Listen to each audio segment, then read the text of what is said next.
gouvernement togolais poursuit sa politique de promotion des droits de la femme et surtout de la jeune fille.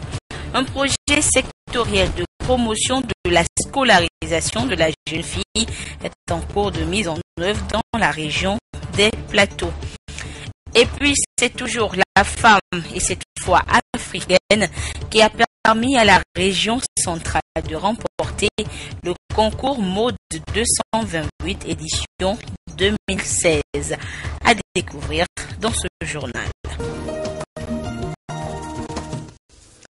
C'était les principales articulations de cette édition. Merci d'être au rendez-vous de la télévision togolaise. À quelques jours de la célébration de la journée de la femme, nous évoquons un projet sectoriel revisité de l'éducation. Il concerne la scolarisation de la jeune fille. Une rencontre sur la mise en œuvre du dit projet a eu lieu justement cette semaine du côté d'Atakpamé. La correspondance dans les plateaux de Yves Agbevivi.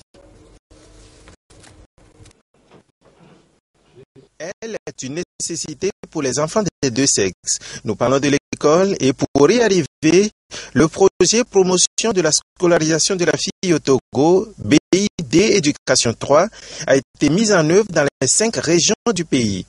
Le plan sectoriel de l'éducation élaboré par le Togo tient bien compte de l'éducation de la fille et se rend compte des acteurs de l'éducation et des partenaires de mise en œuvre dont Plan International Togo s'inscrit dans le contexte du dit projet. Pour nous, l'activité étant à sa fin, il était nécessaire que nous puissions faire le point de tout ce qui a été réalisé et planifier l'après-projet. Comment chaque acteur pourra poursuivre les activités après la fin du financement. Donc c'est ce qui nous réunit. Nous allons faire le point ensemble des activités déjà réalisées, le chemin parcouru et formuler des recommandations, sortir avec un plan d'action formel à chaque niveau, au niveau communautaire, au niveau des chefs d'établissement, au niveau des inspecteurs, au niveau des conseillers pédagogiques et au niveau de la DRE et des ONG locales qui ont accompagné tout le processus de mobilisation communautaire afin que l'éducation de la jeune fille soit vraiment une réalité dans nos communautés. Donc les 23 communautés sont ici représentées aussi et pourront dire qu'est-ce qu'elles entendent faire pour que les activités puissent se poursuivre après la fin du financement. Le projet promotion de la scolarisation de la jeune fille au Togo est financé par la Banque islamique de développement, Plan International et l'État togolais et a démarré en 2013 pour 4 ans. La présente rencontre des inspecteurs de l'éducation et des partenaires du projet entre dans le contexte de la sous-composante éducation de la fille pour une amélioration de l'accès à l'enseignement de base. Toujours dans le monde éducatif, un autre projet est également en cours d'exécution. Il prône les bonnes pratiques de l'éducation non violente. Des précisions avec Marcel Toy. Dans sa circulaire de rentrée scolaire 2015-2016, le ministre des Enseignements primaires, secondaires et de la formation professionnelle a rappelé à ses acteurs et collaborateurs au sein des établissements scolaires d'éviter toute forme de violence.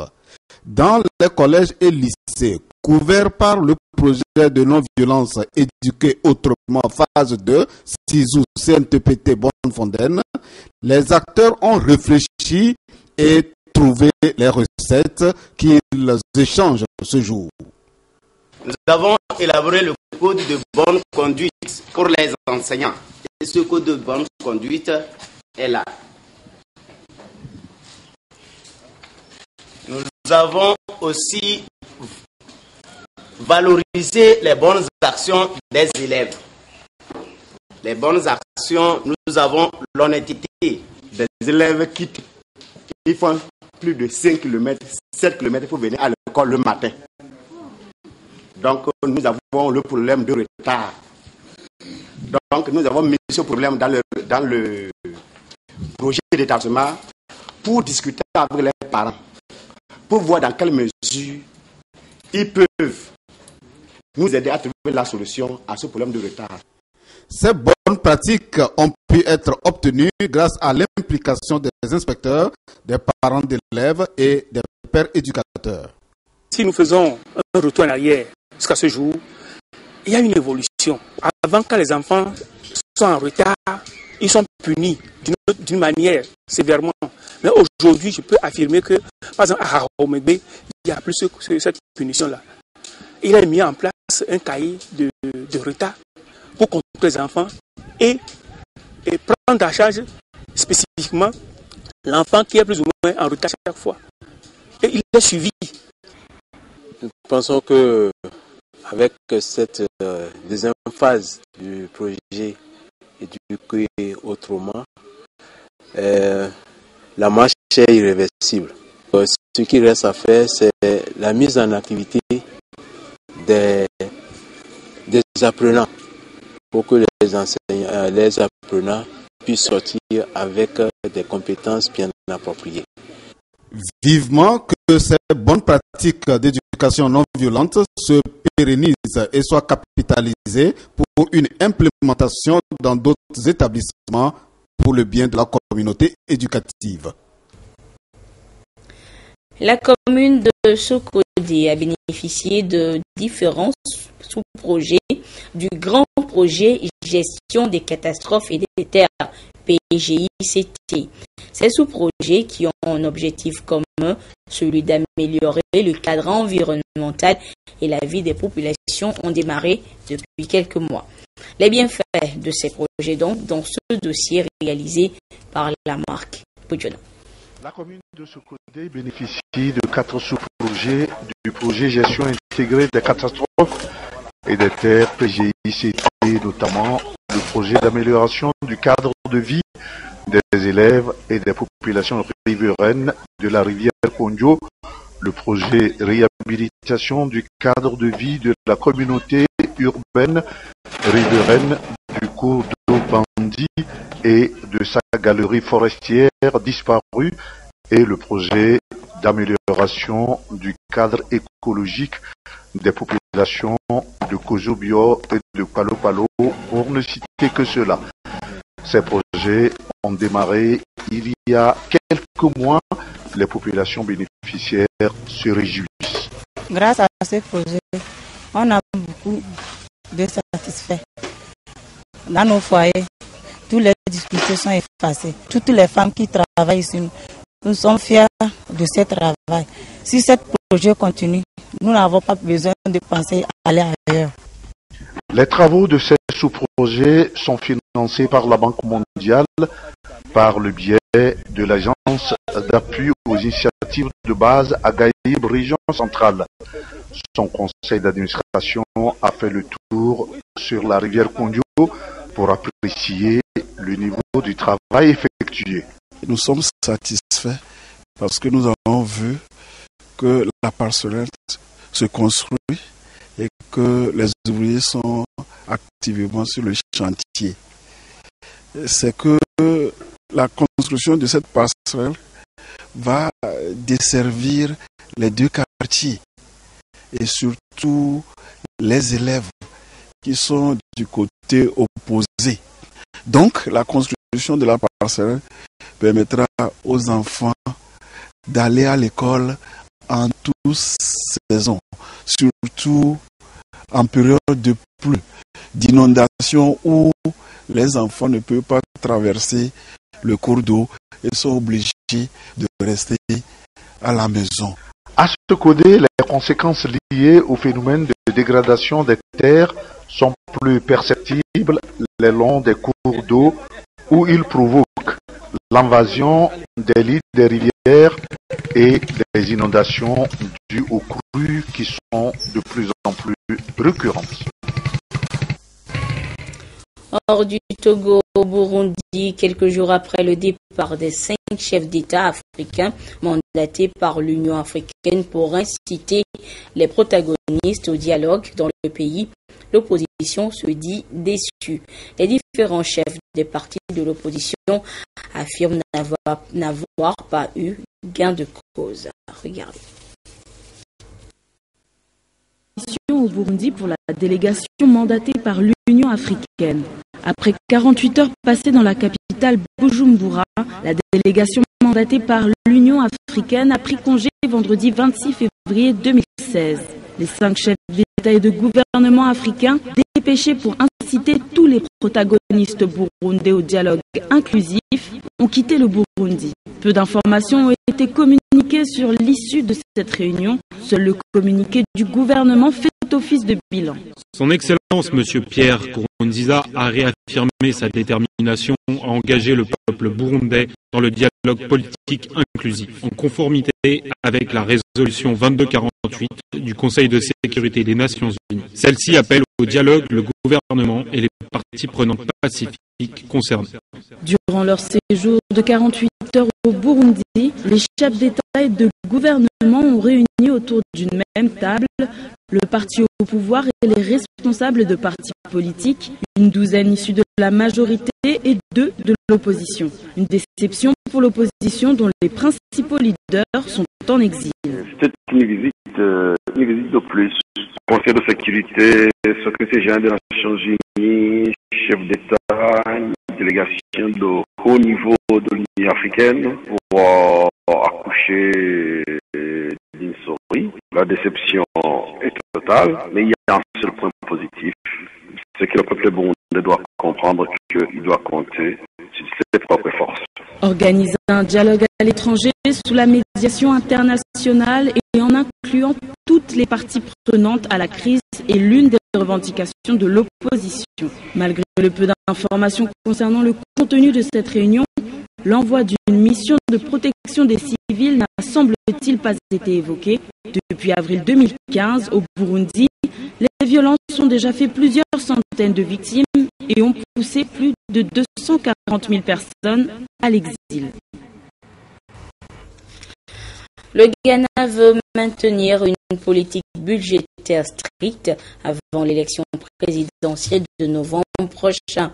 C'est le président John Dramani Mahama qui a annoncé la nouvelle stratégie lors de son message annuel sur l'état de la nation jeudi dernier devant le Parlement. Budgétaire au Ghana. Le Ghana désire maintenir une stricte discipline budgétaire avant l'élection présidentielle de novembre 2016. C'est ce qu'a déclaré le président John Mahama lors de son message annuel sur l'état de la nation devant le Parlement le jeudi 25 février 2016. We must practice an even greater degree of fiscal prudence in 2016. Nous devons faire plus attention à notre budget en 2016. Notre économie a essuyé un énorme déficit budgétaire de l'année électorale cyclique. C'est malheureusement une mauvaise réputation pour le Ghana. J'ai assuré la nation et nos partenaires que mon administration exercera une discipline budgétaire stricte, même en cette année électorale. That my administration will exercise strict fiscal discipline even in this election year. Lors de la précédente élection présidentielle de 2012, l'augmentation des salaires des fonctionnaires avait causé un déficit du budget de l'État entraînant une crise financière. Une conséquence que le gouvernement tente de surmonter à l'aide d'un programme du Fonds monétaire international jusqu'à ce jour. Candidat à sa propre succession, le président John Mahama fait face à de vives critiques en raison des pénuries d'électricité et des difficultés économiques du pays. The president has not been able to tell us the level of unemployment. Le président n'a pas été en mesure de nous donner l'indice du chômage dans ce pays pour les 3 années qu'il a passé au pouvoir. Il a été capable de remédier à ce déficit dans le chômage et pour moi, c'est inquiétant. Chaque année, nous avons environ 53 000 diplômés, mais combien d'entre eux seront employés? Et il n'a pas non plus abordé ce sujet. Donc, pour moi, c'est un sévère revers pour la nation. Oui, vous avez développé le pays, mais avez-vous réussi à maîtriser le niveau de chômage auquel le peuple est confronté?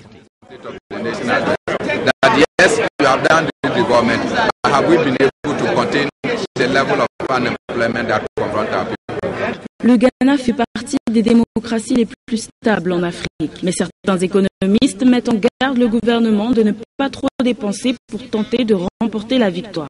Le président John Mahama tentera de briguer un second mandat et sera opposé au principal candidat de l'opposition, Nana Akufo-Addo, lors du scrutin de novembre 2016.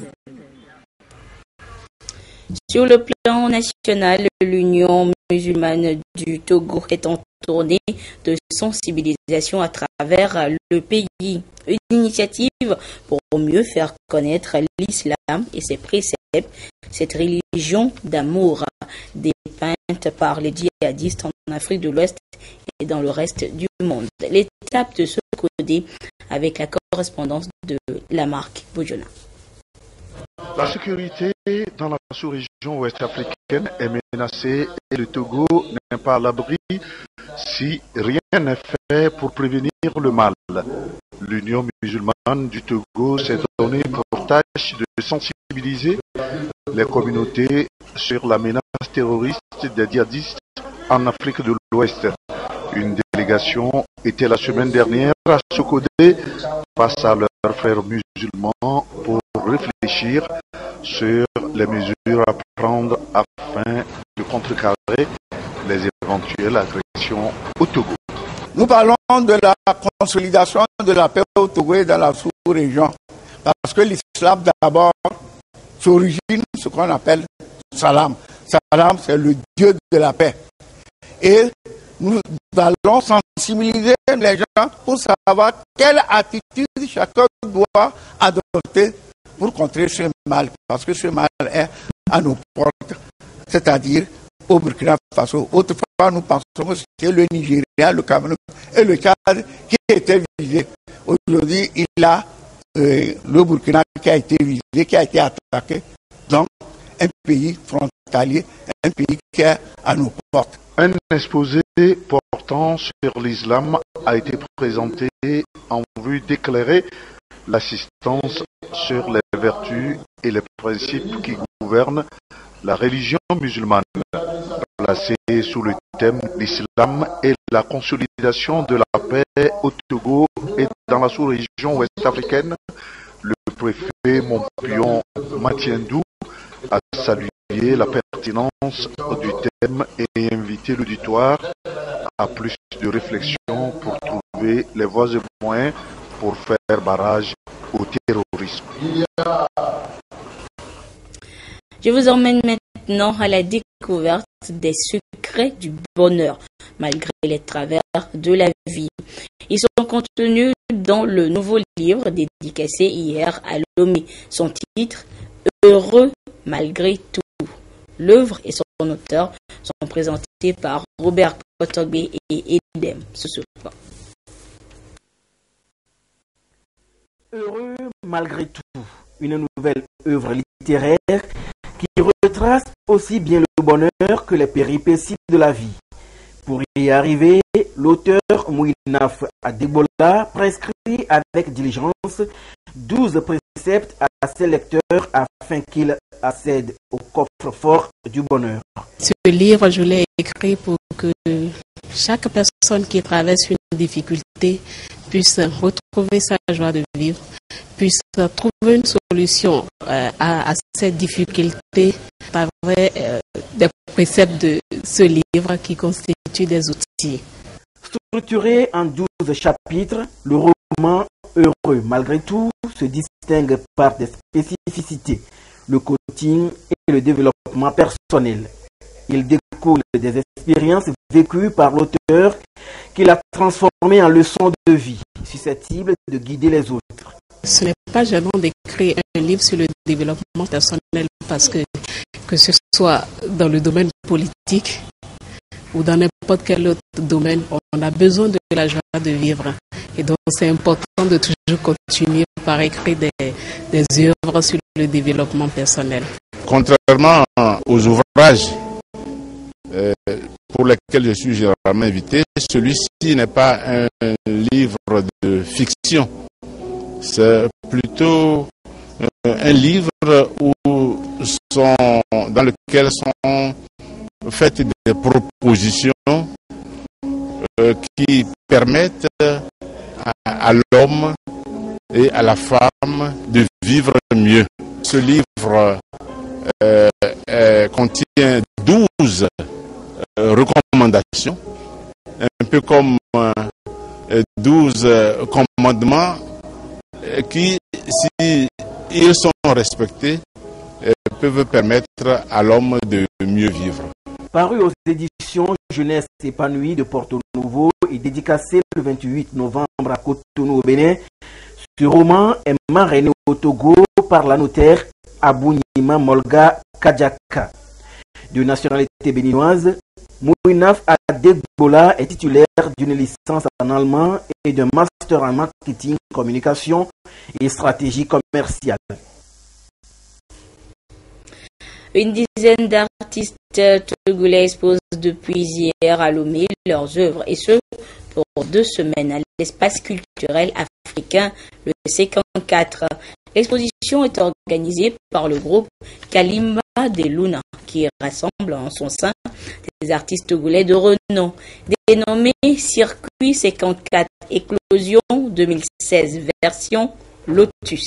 Cette exposition vise à faire la promotion des artistes plasticiens et de l'art togolais dans son ensemble. Sonia Ménikbo, Esther Laclé. Sculpture, céramique, peinture, décoration de toutes sortes sur des matériaux, des instruments traditionnels de musique. L'art des artistes togolais sous toutes ses formes à cette première édition d'exposition dénommée Circuit 54 Éclosion 2016 version Lotus. Le message que je véhicule à travers ces œuvres, c'est la paix et l'unité dans la famille, pour ne citer que cela. Si nous prenons par exemple ce bas-relief, c'est la famille que j'ai traduit là. On voit l'homme qui est en haut comme chef de famille et la femme qui est en bas et l'enfant qui est au milieu qui est protégé par le papa et la maman. Ce tableau, j'ai assemblé tous mes matériels que j'utilise en travaillant au cours de longue durée pour exprimer l'originalité de la peinture, quoi. Sur ça, c'est un petit pantalon jean qui est coupé, que je voulais exprimer le chiffon sur lequel on nettoie après avant de mettre les choses au clair, quoi. L'esprit de créativité dont font preuve ces artistes a séduit plus d'un. Après la visite de l'ensemble des tableaux, je ressors avec une impression de satisfaction parce que c'est beaucoup d'originalité, beaucoup de culture et aussi beaucoup de réflexions et des pensées qui sont émises comme ça par les artistes à l'endroit des populations. Vraiment, j'exhorte et j'encourage les initiatives comme celle-ci à aller de l'avant. L'idée de cette exposition est de rassembler et faire connaître au public d'énormes talents dont regorge l'art togolais. Le groupe Kalimba de Luna est constitué de plusieurs artistes, des danseurs, des gens qui font du slam, des graphistes, des caricaturistes et des artistes peintres. À travers cette exposition, nous souhaitons impacter ou alors marquer l'année 2016 du saut artistique. Circuit 54 Éclosion 2016 version Lotus est une initiative du groupe Kalimba de Luna qui regroupe en son sein des artistes togolais de renom. Une dizaine d'artistes prend part à cette exposition. Elle se déroule à l'espace culturel africain le C54 du 27 février au 12 mars prochain. De l'art encore avec cette fois la mode et l'apothéose du concours mode 228 qui a mis en compétition hier 5 stylistes représentant les 5 régions du pays et avec le sacre de la région centrale. Augustin Kossi, Esther Laclé.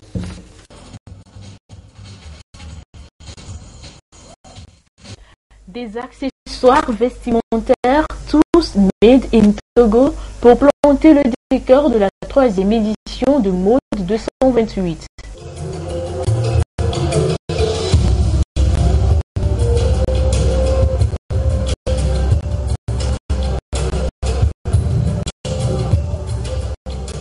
Le traditionnel et le modernisme sont ici mis en exergue à travers un concours qui met en compétition 5 stylistes représentant chacune des 5 régions du Togo.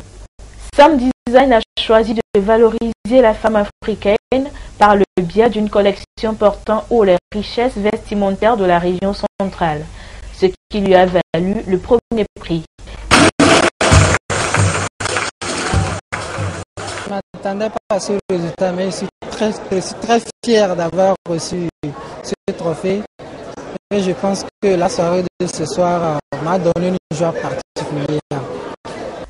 Accoline de Fashion House a quant à elle décroché le trophée de la fidélité avec une collection baptisée Prestige des Rois. Je suis fière. Je suis très émue. Je suis très contente. La mode togolaise est en train d'avancer. Bon, ça prend beaucoup de terrain. Bon, nous pouvons dire que dans 2 ans ou bien 5 ans maintenant, la mode togolaise, ça va aller trop loin. Mode 228, c'est aussi un podium partagé par d'autres stylistes sur le thé. Des professionnels de mode rompus à la tâche. La soirée était géniale. L'événement était vraiment magnifique, c'était impressionnant. La créativité était vraiment spéciale. Il y avait vraiment un goût vraiment particulier. J'ai beaucoup adoré. C'était vraiment intéressant. Challenge Model Agency, c'est l'agence promotrice de cette soirée So Fashion. 5 ans d'existence avec 3 éditions du Mode 228. Je suis fier parce que ça a été une réussite pour moi. C'est un rêve que je viens de réaliser. Donc, je peux dire que grâce à mes partenaires, à mon Dieu, ça a été merci. 10 autres stylistes venus de l'Afrique du Sud, du Bénin, de la Côte d'Ivoire, de la France et bien sûr du Togo ont ébloui le public. Illustration de fabuleuses tenues essentiellement conçues en pagne. Élégance. Waouh! J'ai vu ma vie, so glam. Ce sont là quelques-unes des collections présentées. Challenge Agency promeut avant tout ses modèles. Sylvie et Rachel ont donc décroché le titre de mannequin dynamique de l'année.